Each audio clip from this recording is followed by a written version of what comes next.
দক্ষিণ দিনাজপুরের তপন ব্লকের পাতকলা সমবায় কৃষি উন্নয়ন সমিতি এবং ডাইং মালঞ্চ সমবায় কৃষি উন্নয়ন সমিতির ভোটে কারচুপির অভিযোগ বিরোধীদের। ডাইং মালঞ্চ সমবায় সমিতিতে 9টি আসন, অন্যদিকে পাতকলা সমবায় সমিতিতে 6টি আসন রয়েছে। বিরোধীদের দাবি সমবায় সমিতির সক্রিয় সদস্যদের ভোটাধিকার রয়েছে, তাদের নোটিশ করে মনোনয়ন প্রক্রিয়ার পর নির্বাচন করার নিয়ম, কিন্তু কাউকে কিছু না জানিয়ে কোন রকম মনোনয়ন না নিয়ে রাতের অন্ধকার নতুন কমিটি গঠন করে নেওয়া হয়েছে। স্থানীয় তৃণমূল নেতাদের চাপেই এই ঘটনা ঘটেছে বলে দাবি বিরোধীদের। সমবায় সমিতির সদস্য নিতাই চন্দ্র বর্মনের অভিযোগ, তিনি সক্রিয় সদস্য হলেও তাকে আগে থেকে ভোটের ব্যাপারে কিছুই জানানো হয়নি। তিনি এসে দেখেন ভোট হয়ে গিয়েছে। এই ঘটনায় ম্যানেজারকে চেপে ধরতে রাতারাতি ভোট হওয়ার বিষয়টি পর্দা ফাঁস হয়। সমস্যাটা হচ্ছে এই যে 10 নম্বর মালঞ্চা গ্রাম পঞ্চায়েতের অধীনে এখানে দুটো সমবায় আছে, এটা পাতকলা সমবায় সমিতি আর হচ্ছে ডাইং মালঞ্চা সমবায় সমিতি। এই দুটো সমবায় সমিতিতে অবৈধভাবে নোটিশ জারি করে দিয়েছে যে গতকাল নোটিশ আমরা দেখতে পাই, সেখানে দেখতে পাই যে আমাদের এখানে ভোট হয়ে গেছে। এই সময় শুনতে পাই যে ভোট হয়ে গেছে, ওই ডাইং মালঞ্চা যে গ্রাম সমবায় সমিতি আছে সেটারও ভোট হয়ে গেছে। আমরা সেই সুবাদে যে ওখানকার যারা মেম্বার হোল্ডার, আমি ডাইং মালঞ্চা সমবায় সমিতির মেম্বার হোল্ডার, আমি কিন্তু জানি না যে ওখানে ভোট হয়ে গেছে। সেই সুবাদে আমরা ওই সমবায়ে যাই বা এই সমবায়ে আসি, এসে দেখি যে আদৌ ভোট ওরা কমিটি তৈরি করে ফেলেছে, অলরেডি ওদের কমিটি তৈরি হয়ে গেছে। সেই সুবাদে আমরা আসে ওই ম্যানেজারকে ধরি এবং ম্যানেজারকে বলি যে আপনারা কেন এইগুলো করলেন। আমরা ম্যানেজারকে জবাব দিই নেই, কিন্তু ম্যানেজার ঠিক মতো জবাব দিতে পারছে না। ও বলছে আমাদের যে কর্তৃপক্ষ আছে, ম্যানেজার বলছে যে আমাদের কর্তৃপক্ষ আছে, সেই কর্তৃপক্ষ আমাদেরকে এই অর্ডার দিয়েছে এই অবৈধভাবে কাজ করার জন্য, সেইভাবে আমরা কাজ করছি। ম্যানেজারের বক্তব্য আমরা শুনি।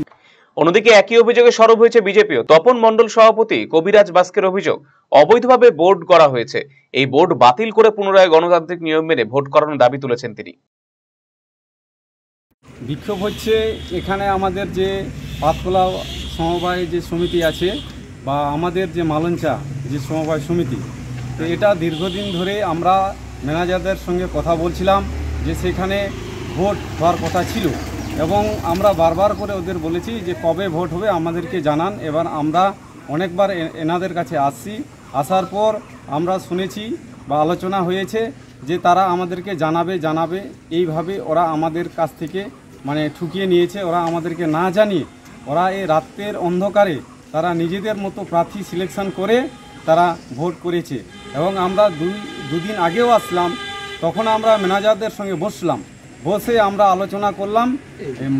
পাতকলার যে ম্যানেজার সে প্রকাশ্যভাবে সে বলল যে আমাদের কাছে নির্বাচনটা হয়ে গেছে, আমরা নির্বাচনটা করেছি, কিন্তু মালঞ্চার যে ম্যানেজার সে বলছে আমাদের এখনও নির্বাচন হয়নি, কিন্তু আমরা ওদের কাগজপাতিতে দেখতে পাচ্ছি যে ওদের নির্বাচন হয়ে গেছে। এই জন্যে আমরা যে আন্দোলন করেছি বা আজকে আমরা আসছি। কি চাইছেন আপনারা এখন? আমরা চাইছি আনলিগালভাবে যে কমিটিটা তৈরি হয়েছে এটাকে 3 দিনের মধ্যে ভেঙে দিতে হবে এবং নতুন প্রক্রিয়া করে সমস্ত সাংগঠনিক দলকে ডেকে এক জায়গায় নির্বাচন নতুন করে করা হোক, এটাই আমরা চাচ্ছি। যদিও জেলা তৃণমূল সহ সভাপতি সুভাষ চাকি জানিয়েছেন বিরোধীদের অভিযোগ সম্পূর্ণ ভিত্তিহীন, সব নিয়ম মেনেই ভোট হয়েছে। অভিযোগ বিরোধীদের, আপনি কি বলবেন? প্রথমে বলে বিরোধীদের অভিযোগ থাকতেই পারে, কিন্তু এই অভিযোগটা সম্পূর্ণ মিথ্যা এবং ভুয়ো। ওরা তৃণমূলকে সবসময় ওরা কাঠগড়ায় দাঁড় করে রাখে, কিন্তু মানুষ দেখছে। আর যে কোনো সরকারি দপ্তর থেকে বলুন, সেই সমবায় বলুন, পঞ্চায়েত বলুন, জেলা পরিষদ বলুন, পঞ্চায়েত সমিতি বলুন, বিধানসভা বলুন, লোকসভা বলুন, যেখানেই নির্বাচন হয় সেখানেই সংশ্লিষ্ট দপ্তরের একটা নোটিফিকেশান লাগে।